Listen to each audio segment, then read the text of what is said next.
Hi, everyone. You are listening to Radio Cherry Bombe, and I'm your host, Kerry Diamond, coming to you from Newsstand Studios at Rockefeller Center in the heart of New York City. I'm the founder and editor of Cherry Bombe magazine. Today's guest is Vanessa Torrivilla, co-founder, chief product and creative officer of Goldbelly. Goldbelly is the fascinating food e-commerce platform that lets you order food from your favorite restaurants and culinary personalities across the country, from Mashama Bailey's The Gray in Savannah to Ina Garten. Goldbelly started as a simple idea over 10 years ago. Then the pandemic hit, and it became a lifeline for many food businesses. Vanessa has been part of this incredible startup story from the beginning, and I'm thrilled to welcome her to Radio Cherry Bombe for the very first time. We had a great chat, so stay tuned. This episode of Radio Cherry Bombe is supported by OpenTable. We are excited to announce that OpenTable is once again partnering with Cherry Bombe on Sit With Us, our community dinner series highlighting amazing female chefs and restaurateurs in the Cherry Bombe network. Tickets for our next 3 dinners will be on sale soon. We're coming to Miami and Philadelphia this March. How does it work? You can come solo and sit at a Cherry Bombe community table, or bring a friend or two and we will seat you together. Tickets are available exclusively on OpenTable. I hope you all have your OpenTable app on your phones. A portion of the proceeds from each dinner will benefit a local charity chosen by the chef. Learn more about the OpenTable and Cherry Bombe Sit With Us series at cherrybombe.com. What else is going on? The cutoff to subscribe to our print magazine and receive all 4 2024 issues is Friday, March 1st. That deadline is coming soon. All subscribers get free shipping, so don't delay. Our spring issue is all about icons, and our summer issue is all about Paris. Go to cherrybombe.com to subscribe. Now, let's check in with today's guest.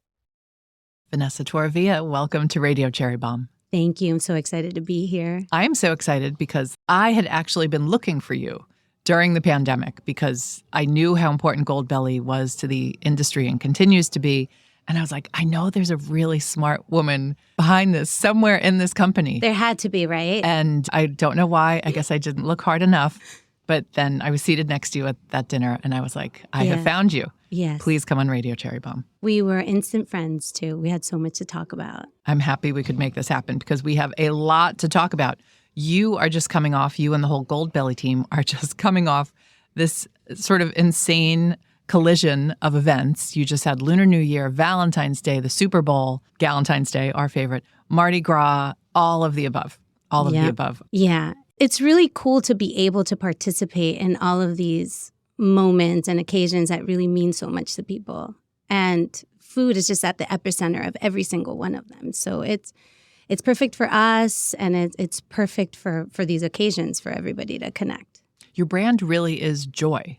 I'm so happy you say that. Yeah. Yes. I would say that is very me, too. I only do things that bring me joy. And when we chose the name, it was because we wanted to choose a name that made people smile. You know, we're 10 years into building the company, and something that makes me want to cry is when I meet someone and they find out that I'm a co-founder of Goldbelly, and like the response is like, oh, I love Goldbelly, and the smile. And, you know, that's something that we set out to do. And it's really cool that that's what's happened.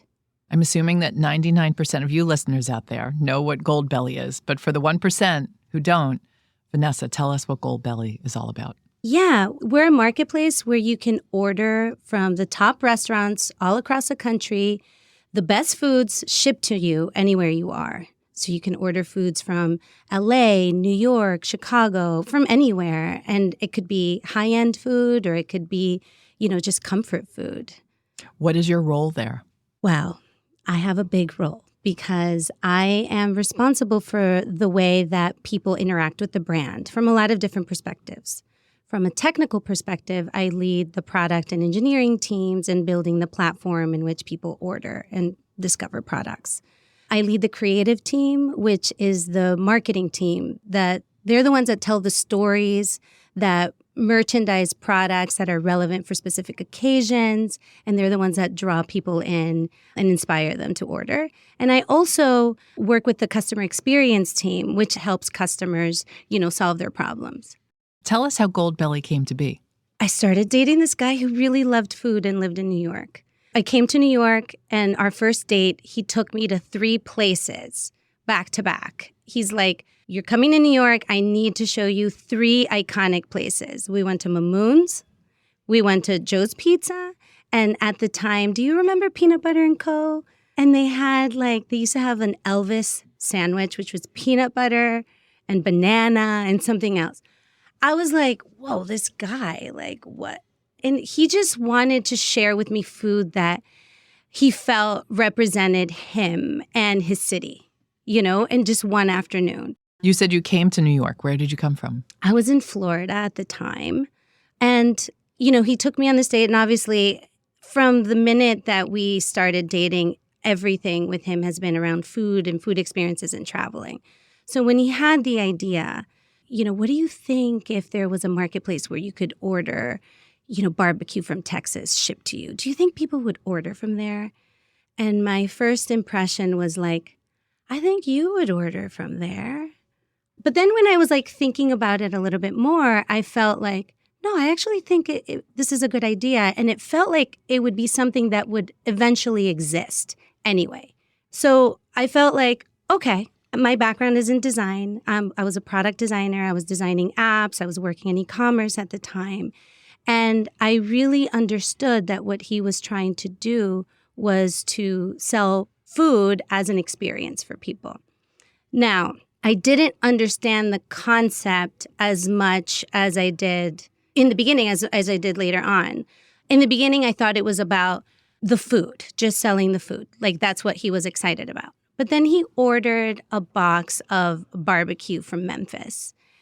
And I had never been to Memphis. I grew up in Venezuela. I went to college here, but I had never had the opportunity to go to Memphis. We get this box from Memphis, and it's branded. It's very Tennessee. The fonts were Southern. We open the box, and it smells like barbecue. There was popcorn. There were napkins. There were bibs. And I just got excited because I was instantly transported to Memphis, even though I had never been there.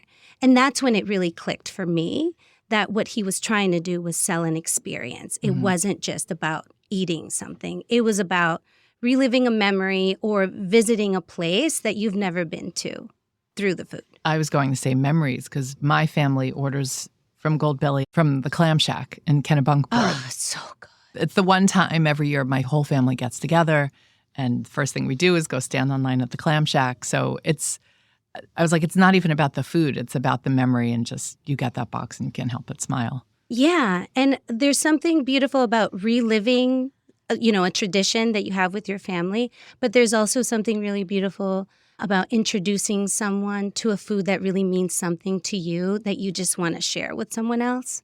I think that that's the moment that I really fell in love with the concept. So I went from wanting to help my boyfriend with doing some free design to really caring about this from a very deep place. To me, it's always been all about the emotion, the story, what this place means, because I saw how much it meant to my significant other at the time. So we're going to jump ahead a little bit. So Joe has the idea for Goldbelly. You apply for Y Combinator eventually. Can you tell us the condensed version, after the idea, what happened? How did you wind up applying for Y Combinator, and what happened once you got accepted?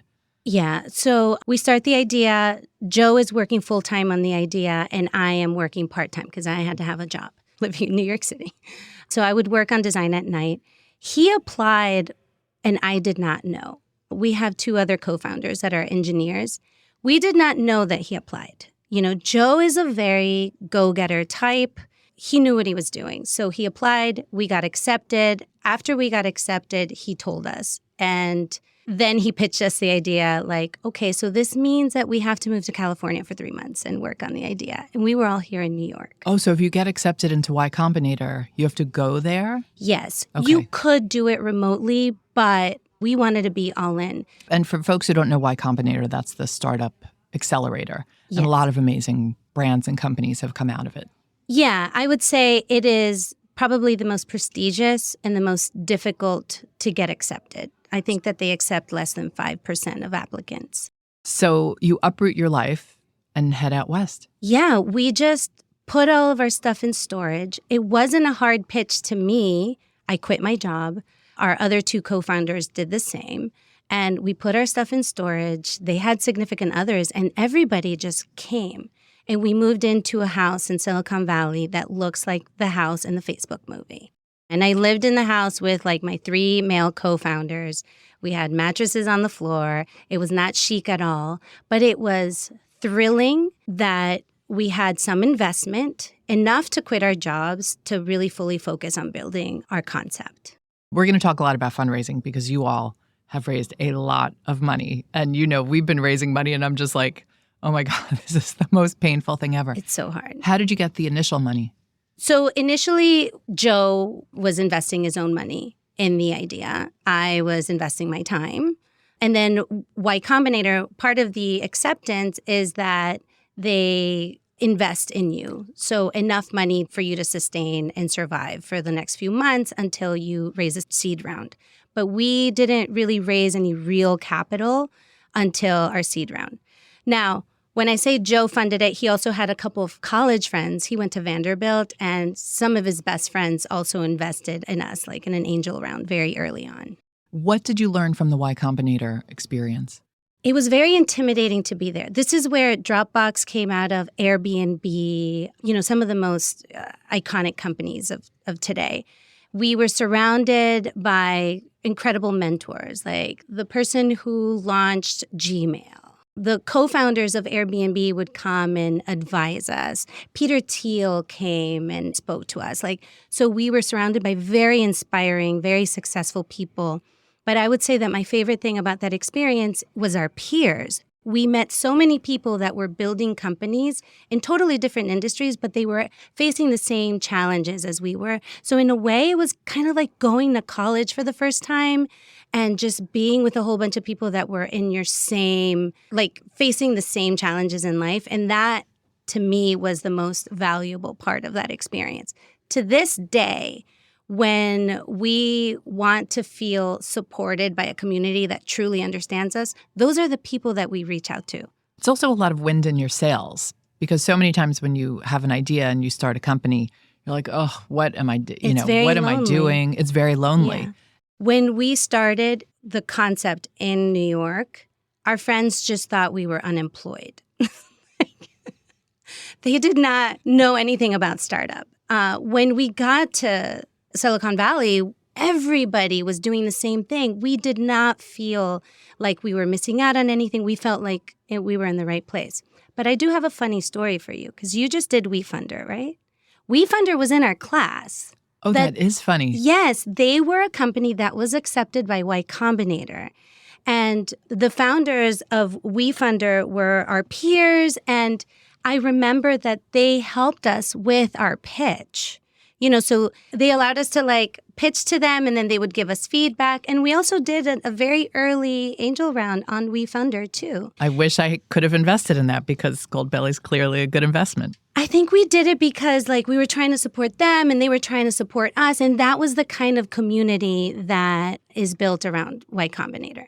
That's amazing. WeFunder, for those who don't know, we had bootstrapped for the first decade and decided it was time to raise some money. And because we had such an amazing community, it was important to me to bring the community along in whatever we did next. And I learned about WeFunder because I had invested in 2 things and just thought it was such a great experience. They're amazing storytellers. They do a really good job at really connecting people who love your brand, bringing them in. We had the best experience with them, and I'm so happy that they're still around and they're doing well. And that helping you, right? Helping a lot of people. They really do help you. Yeah. They held our hands through a lot of this. If there are folks out there who do want to raise money, you have the community, you just don't feel like you know people who are going to write those big checks, this is a great option and you should definitely look into it. And I'm also happy to answer any questions if you want to DM me about WeFunder. Let's keep talking about fundraising because you all have raised $133 million plus to date. Right? Yeah, I lost count, but that sounds right. That is a lot of money. And I guess from what you're telling me is you haven't been involved directly in the fundraising process, or have you? I was very early on. And I would say in the first 2 rounds, your seed round and Series A, investors really want to hear from all the founders. Now, I am currently another step in the process because I run such a large part of our operation. So definitely I am involved in some of the fundraising, but it's mostly left to Joe at this point. What have you learned about raising money? What advice do you have for everybody out there? It's really hard. It's really hard to raise money, and it really matters who you take money from. And I didn't just learn this from our own experience, but from our friends that have, raised money. No money comes for free. And you really want to, when you're taking investment, you really want to partner with people that are going to add value, that are going to believe in you, and that are really in it for the long haul like you are. And I feel like just finding the right investor is just as important as actually, doing the fundraising. Because our investors are our partners. We have incredible investors. I mean, we have Danny Meyer, who is an amazing mentor to us, right? The guys at Spectrum in Silicon Valley, they are our partners. They are people that we really rely on for advice. And it's really critical that you have a good relationship with them. That's a good segue into talking about partnerships on Goldbelly. You very, very kindly sent me the Ina Garten cakes. I mean, that was so much fun. I didn't know they were from you at first, and I was like, oh my God, somebody sent me the Ina cakes. I was like, who sent me these? Yeah. Again, back to your brand being joy and smiles. You open a box and it's like the Barefoot Contessa coconut cake. If you're not smiling, something is wrong. I just think there's something, it's like one of my favorite gifts to send because you can't get that anywhere. You cannot get that anywhere. She doesn't sell in stores. She really only works with us. And I mean, you can bake it, but but this you is could bake it, yes. This is every ingredient, every taste approved by Ina. She places secret orders to make sure that the quality is maintained. Ina is who she says she is. I love Absolutely. that. And it's such a great product. So not only is Ina one of your partners, but you have all the top chefs. I mean, you've got Mashama Bailey, Nancy Silverton, Daniel Boulud, Thomas Keller. Who's in charge of partnerships? How do you attract these amazing people? Yeah, I would say that there were some chefs that really believed in us from the get-go. I would say Daniel Boulud and Mashama Bailey were on the platform way before the pandemic. And they were just really excited to be a part of something new and really sharing their food. And that says a lot about them, right? And I think during the pandemic, a lot of, especially the top restaurants, they realized that they needed to diversify, right? Their businesses. And I think that when they saw that Goldbelly was successfully shipping foods from other really incredible chefs, then they were a little bit more open to the idea. So during the pandemic, there was a huge influx of a lot of interest from a lot of chefs, and post-pandemic, obviously that has continued. So I would say in the early days, we had to really pitch hard for a chef to do it. At this point, it's more we handle a massive amount of inbounds. Really, it's kind of like Y Combinator. They have to apply to the platform. We accept a little bit under 5% of applicants just because it's a lot of work and it really needs to be a great experience for it to be on Goldbelly. And then we also have a business development team. They have their target list. There's certain chefs that we really want to work with that in some cases we really have to work on for years. You have to work on the relationship. We have to talk to them for years before, they're open to doing it. And I would say Ina was one of those. We were friends with her first. We became friends with her. She got to know us. We spent time with her. She wanted to understand how we run our business, how much we care. And I think that, these are relationships that we nurture for a long time before going into partnerships.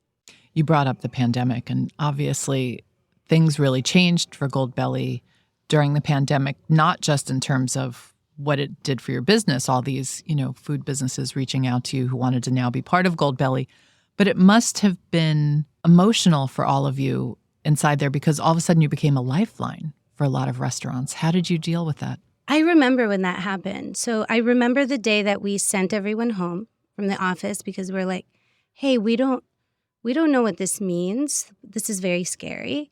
And I remember the executive team met in the office and we talked about what does this mean? What if everyone shuts down? Obviously, we're probably going to go out of business. But what if people don't shut down? We have to stay operational. But what we did is that we committed that day, we're no matter what, we're not going to cut our team. no matter what, we're going to continue to operate through this. And if we have to forego our own salaries, we're going to do that. But we felt that that was an important moment to make that decision. And then we sent everyone home. And then kind of crickets the first few days, because that's when restaurants were like starting to shut down, sending their teams home. But at that point, we were already Goldbelly. We had already been operating for a long time. We had significant orders. So people had already placed orders for the next few weeks. And we just started actively communicating with customers. Like, let's just be honest. Hey, this restaurant in New York City, they can't get their staff in. So we cannot ship your order. We're going to push it to next week. And what was amazing was how understanding customers were when we explained to them the reality, because everybody was living it. I believe that a big driver for our entire company to work hard and support merchants was us realizing that how much merchants were struggling to keep their staff. And we started hearing of different merchants having to shut down, either for illness or because they were just going out of business. And so that made us work even harder, right, about keeping them afloat, because we could see that, like, oh, UPS is still operating, FedEx is still operating.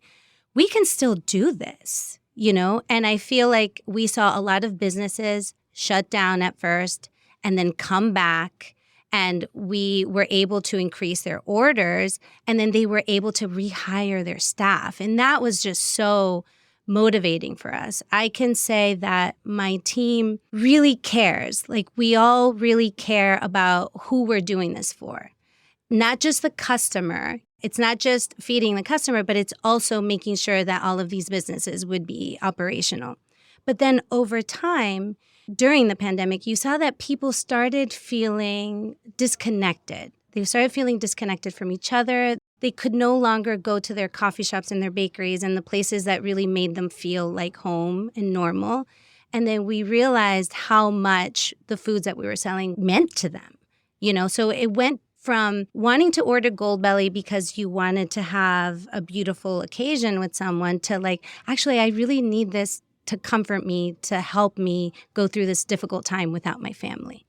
Now, you all of a sudden had to start saying no to a lot of folks, which must have been hard. I'm just curious for you emotionally going through all that. And were you a new mom at the time? When? Yeah. Oh, I forgot about that. Yeah, I had a 1-year-old. I don't remember a lot of the details. We really went into survival mode because not only was I terrified for our own family's safety and like our families in Florida, my parents were in Florida, Joe's mother was living alone in Long Island. So those were very scary times, but we were also managing the emotional circumstances that our teams were going through and also feeling a lot for the restaurant community that we were supporting. So I would say it was a very emotional time, but there's something about just going through hardship that just kind of like, you know, you just kind of arm up and you just do it. And it's only in retrospect do I realize how hard that time was. How is Goldbelly a different company today? I would say it's not different. So let me just put it to you this way. When we shut down and sent everyone home before the pandemic, we were 34 people. When our business went like 3x during this time for a very long time, for I would say 2.5 years, it was very, very hard for a very small team. So we had to go into like beast mode, right? I think what's different now is that we're a bigger team. We have a lot more support. There's a lot more exchange of ideas and collaboration across team. But the same level of care and passion for what we're doing is still there. The biggest compliment that I receive when people come into the office for an interview or just to meet us, the first thing that they say is, I love the energy here. It's so vibrant. People are just talking and sharing ideas. It's a very collaborative environment. People are very nice to each other. I don't know. I just feel like we've had that since day one, and that's truly what our culture continues to be.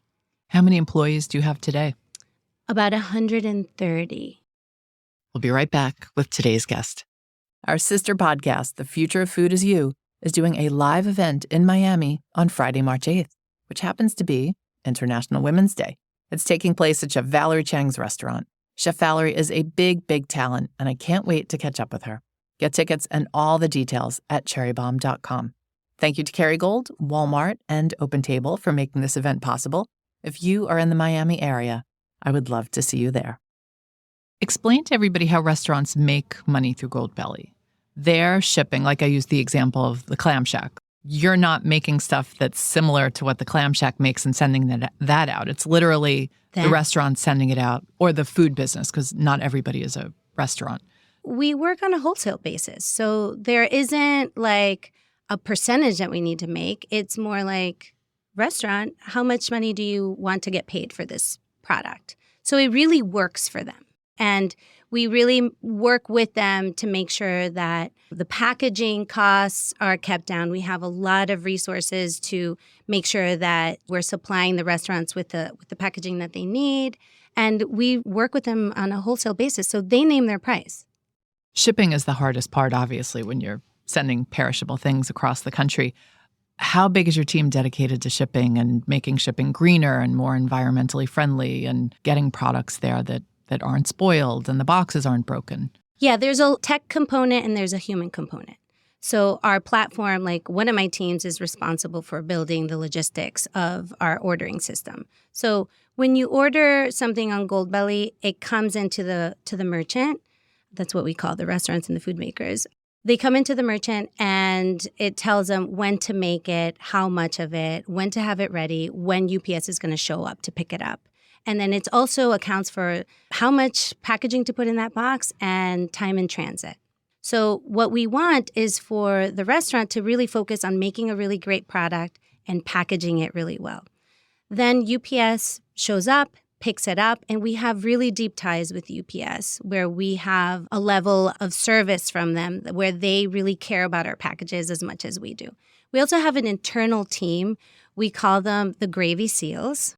They are so responsive. It's composed of a group of employees that we hired very early on. They've been with us for a very long time, and they've had to build our logistics playbook from the reality of how shipping functions. So they're really, really great at watching every package, at navigating around storms. They have gotten packages from one plane to another because if it didn't take off that day, that package was going to get spoiled. So it is a lot of tech and a lot of people who care that are focused on this. And where do you ship? Do you ship just in North America? Yes, Okay. we ship in the U.S. right now. Okay, all 50 states or just continental? Yeah, I think the only place we don't ship to currently is Puerto Rico. Okay. Unfortunately, but I think that anywhere where FedEx and UPS can go, like that's where we ship. How many brands are on Goldbelly today? We have close to 1,000 brands. It's a lot. I know. It's like a pinch me every time I remember. Are there any that are purely Goldbellies? Like, have you expanded into kind of private label where you're making your own products, or everything is someone else's product made somewhere else? No, we want to represent and leverage the expertise and brands from existing incredible food makers. We're not trying to be a ghost kitchen. We don't think that we can make a better product than a chef can. But we do have a really amazing culinary team, and they'll work with someone like Ina, for example, who has her own team. She doesn't have a restaurant, but we really help them in figuring out how to make her recipe per her specifications with her ingredients, and we collaborate with them in figuring out how to scale it. So we do have a team that is really focused on like quality of culinary production, but we don't make our own products. So if one of our listeners is thinking, oh my gosh, it's my dream to have my product on Goldbelly, and they heard you say we take less than 5% of the folks who apply, what's your advice to them? Oh my gosh, I think that it's beyond the food. We really care about the story of the person or the place, why they're doing it, how long they've been doing it for. And it really matters, like your following, how many people love you, can't live without your product. I think that it's more than just the food. This is why you have to apply. And then also you have to be able to provide the level of quality that would be expected from ordering food. The challenge with us just opening it up and doing like an Etsy model, for example, where just anyone can just set up shop, is that food is different than products. If I go to a restaurant one time and I have a bad meal, I'm probably never going to go there again. And I think that that's what we have in common with a lot of the chefs and restaurants that we work with, which is like, no, we really care about the end experience for the consumer. So it needs to be guaranteed an amazing, delicious experience. I would love to talk about your career. We have a lot of folks who have pivoted throughout their careers, so I think they're going to find your story very inspiring. Queen of the pivot. That's me. You studied engineering, then Yes. you pivoted to art and design. Why did you start with engineering? Honestly, because it was hard. Listen, I've always been known for being stylish and loving fashion. And it's always really irked me that people just assume that that's all I'm about. And I would say that I'm also extremely technical. And I love technology. I love gadgets. I love apps. I love interfaces. I love experiences. I am a very nerdy fashion girl. I think that that is very much my brand. And I would say that I gravitated towards getting a computer science degree because it was hard and I had something to prove. And I just wanted to be part of building the future. Now, I also did not know I was really creative because that's really interesting. I didn't know. You do have so much style. Yeah, but I You weren't always that way? Yeah, but I didn't. I grew up in Venezuela. In Venezuela, you have 3 options. You go to school to be a doctor, an engineer, a lawyer, like if you want to be perceived as successful. That is the environment I grew up in. And so design wasn't even an option for me. If I even said to my dad, like, oh, I might want to be a designer. He's like, oh, you might as well, die of hunger right now. Like that was how dramatic. We're Venezuelan. We're very dramatic.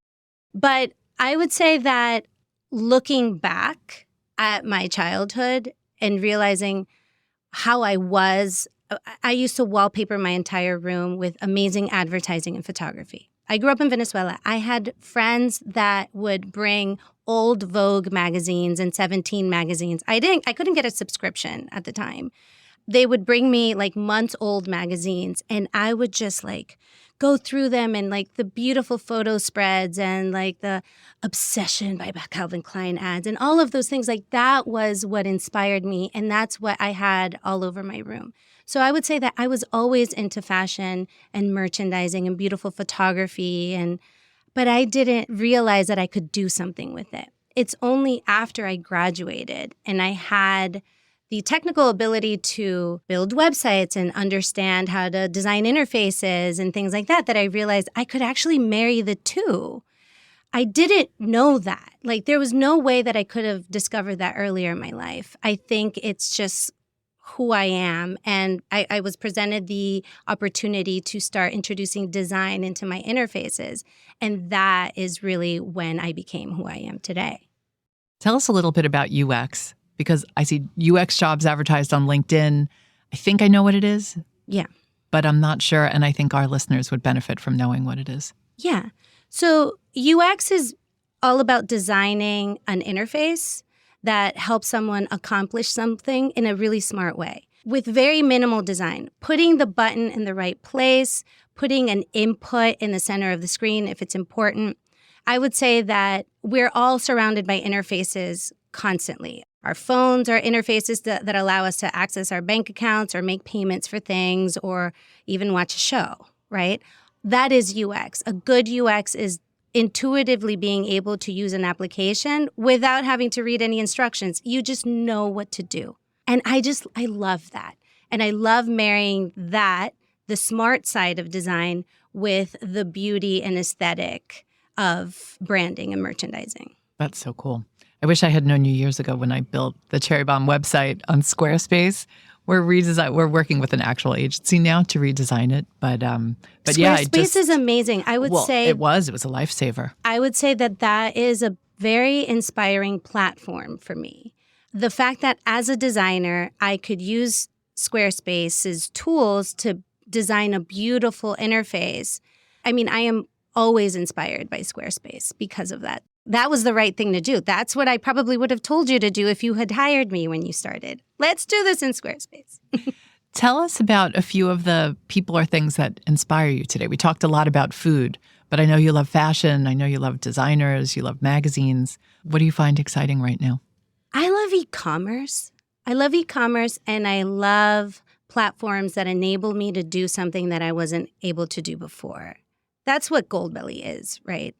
So I would say e-commerce, I remember seeing when brands really started caring about their experiences. Do you remember Guilt? Yes. You remember when Yes. Guilt came about and how cool that was? That they were selling interesting products and it was a limited time and you had to do it by a specific time. And then the way they merchandised the pages, that was my first oh my God, like that we can shop like that? And I feel like that has always been super inspiring to me, which is like creating a shopping experience to attain something that I didn't know I needed until it was presented to me in a very beautiful way. Fab was one of those companies. Fab was doing this with home decor and design. Bradford Shellhammer, who you would love, was the creative director at that time. And his aesthetic to this day is incredible. Like his homes, he's a maximalist and he has the best taste ever. But he was selling his taste. He was selling the products that he loved the most in this beautiful interface. And I remember seeing that and being like, I want to do this with food. And that's really where a lot of my inspiration for Goldbelly came from. And it continues to be so to this day. So I really love innovative shopping experiences. And I love like an application like Instacart, which might not be sexy, but with like 5 clicks, I can get something delivered to me that in my very busy day of running a company and being a mom and trying to be a person, like it enables me to do something very easily. So like things like that just kind of elevate my life and give me access to things that I need are always inspiring to me. It's so interesting getting a little insight into how you think. Like when I go through the world, I can't help but notice things like typos and how signs are designed and posters on the subway are designed. And it becomes a little bit of a curse after a while. It's like, can't I just shut my brain down and not think about these things? Yeah. But you must be with every app, every website. You're obsessed. I am obsessed with having a button for everything. This is what I always thought. I need a button for that. And this is what I always use to inspire my product team who comes up with the features on Goldbelly. Like, if there's something that people want to do that is hard, that they have to do a lot of emailing and working around to attain, create a button for it. One of my favorite interfaces is when you get to the airport and you check in on a screen. Nobody teaches you how to do that. You're usually stressed. You're usually afraid that you're going to miss your plane, even if you're early. You just have anxiety. And that gets you through so smoothly, even though you're distracted, you're stressed out, there's lines everywhere, but you're able to go through those screens so easily. And that's like, it's intense. They're verifying your identification. They're double checking that you're sitting where you want to sit. They're asking you all these legal, scary questions of whether or not you have, Firearms. illegal, things. I just love these experiences that I'm just like, that's what I notice. I just notice flows. Who are your favorite fashion designers? Right now? I can't let you go without a few fashion questions. Altuzara. I love him. I just love him as a person. I'm kind of obsessed with him, and in my head, he's my best friend. He is in the Hamptons and in New York City. And because of him, we have Wishbone Kitchen. I didn't know that was a connection I think between so. them. I think she was his private chef. Yeah, Meredith. I know everything about her, and I know everything about... I did not know that they were connected. I love Altuzara. Schiaparelli right now is like really blowing up. That tech collection they just did with the baby. I mean, his stuff is just always incredible. And those angel wing dresses, that was amazing. I just love, brands that are iconic too and just come up with new takes. Like Montclair does such a beautiful job with these, remember those coat gowns? I still think about that. There's a picture of, didn't Sarah Jessica wear one in... Yes. And just like that. It's so beautiful. I just love anything that's creative, out of the box. But I don't get to wear that stuff. Right. You're not going to wear that on the subway. That is for sure. But there's also really cool casual brands that I'm really into, like Staud, love Staud, and Frankie's shop. I could wear it to work. It's still cool, but it's not too extra. I just, I love fashion. I always have. Same. My dream is to do a food and fashion podcast. Oh my God. Wouldn't that be fun? Yes. I have some hosts in mind, but Oh my goodness. we can talk later. Because like you said, I don't know if we were recording when we talked about it, but the intersection of food and fashion has been so interesting on so many levels, and what each has brought to the other, and personalities who have emerged from it, like Peter Sam. I don't know if you're friends with Peter. No, I wish I was. I heard your interview with him, and I'm like, he said Goldbelly. He's the best. But yeah, it's an interesting moment. It's fun to see all these things come together and their impact on the culture. I mean, it's what I loved about your publication when it first came out. I mean, I remember vividly that the Christina Tosi cover and just being like, oh my God, this is the moment that I've like this. I'm so happy I'm alive for this. That means a lot. I Thank really you. came alive. When we started Goldbelly, there wasn't a lot of editorial content about the chefs or even their foods. Like there was photography that was all about like the tablescape and like the dishware and all those things. But I'm like, but I am more about like, no, the aesthetic of the food, the colors. To me, a plated dish or a beautiful dessert is fashion. So your publication did a lot to move the ball forward with that. And that combined with storytelling, I think that's Absolutely. one of the things we share. You know, at the end of the day, we both love storytelling and telling other people's stories. I think that's a big part of what you do on Goldbelly. Yeah, I think that I'm a creative, and I know that my brand represents a lot of creatives. Chefs and restaurants are creative people. So I really take it seriously to try to understand why they're doing something or where it came from or what is the inspiration, and really have that come across. We've never wanted to just push product just to sell product. There's always a reason why we're showing you a cake or speaking about a specific chef, and it's because it's relevant for one reason or another, and it's because of who they are.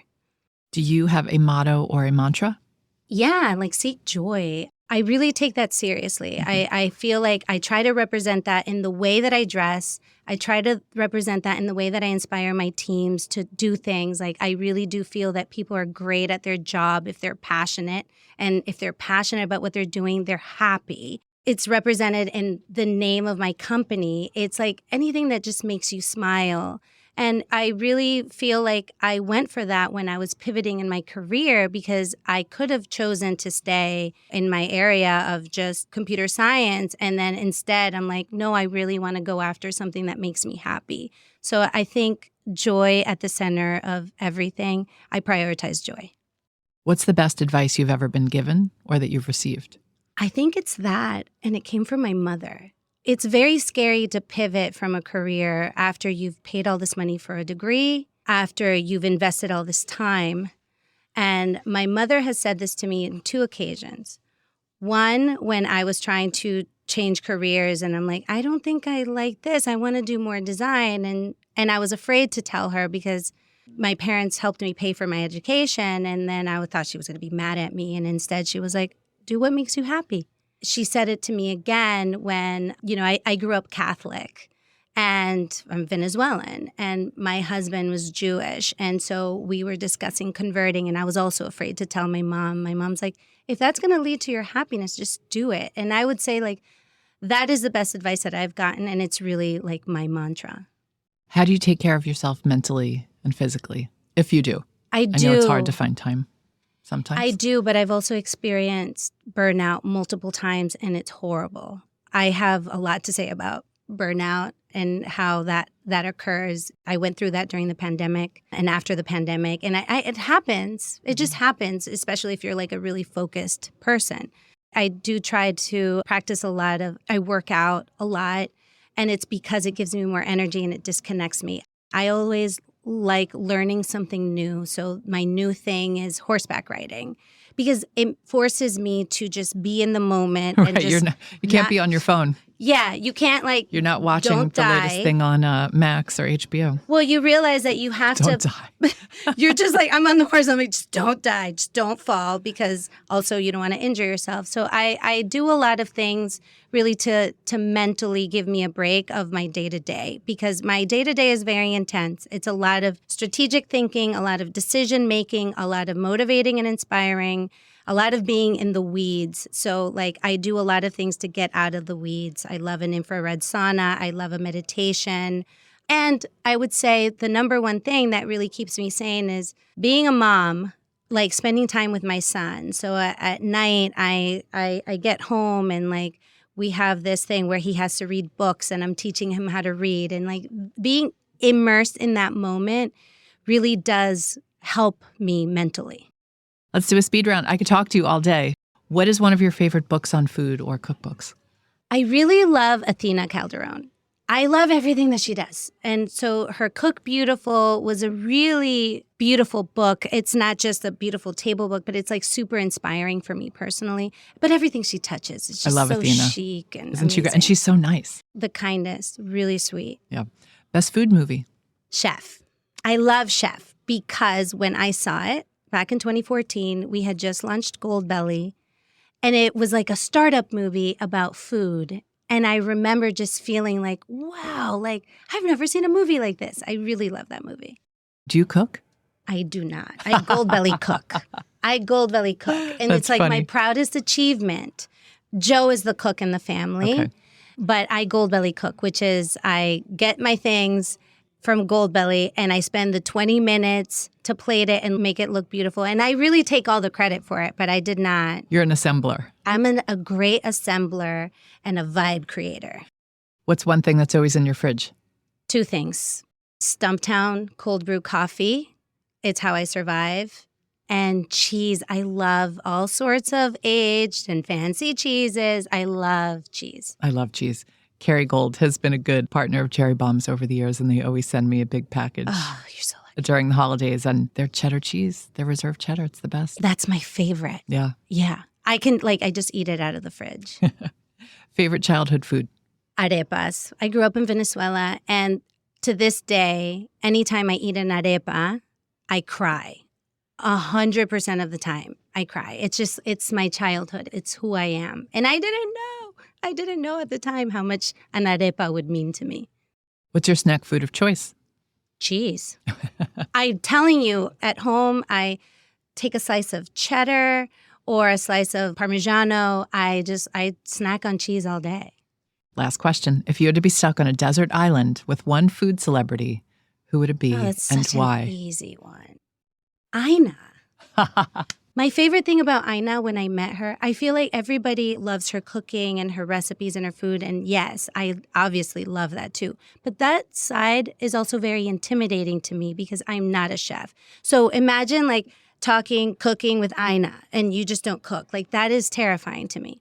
She was so interested when I first met her in understanding, wow, like you work with engineering teams? You do this design. She was so impressed with the level of responsibility that I have in the company. I'm like, Ina, you just keep asking me questions, but like, I can't even believe it. And she is funny. She is so funny. And she is a very smart businesswoman. And I could just talk to her all day. I love that answer. And you know we love Ina here too. Well, Vanessa, we love you too. Thank you so much. You're so gracious and generous with your time today. I love this. I really do feel like everything that you've built around your brand really speaks to me and represents who I am in the food world in a way that I've never seen before. So thank you so much for inviting me. That means a lot. Thank you. That's it for today's show. Our theme song is by the band Tra La La. Joseph Hazen is the studio engineer for Newsstand Studios at Rockefeller Center. Our producer is Catherine Baker. Our associate producer is Jenna Sadu. And our editorial assistant is London Crenshaw. Thanks for listening, everybody. You're the bomb.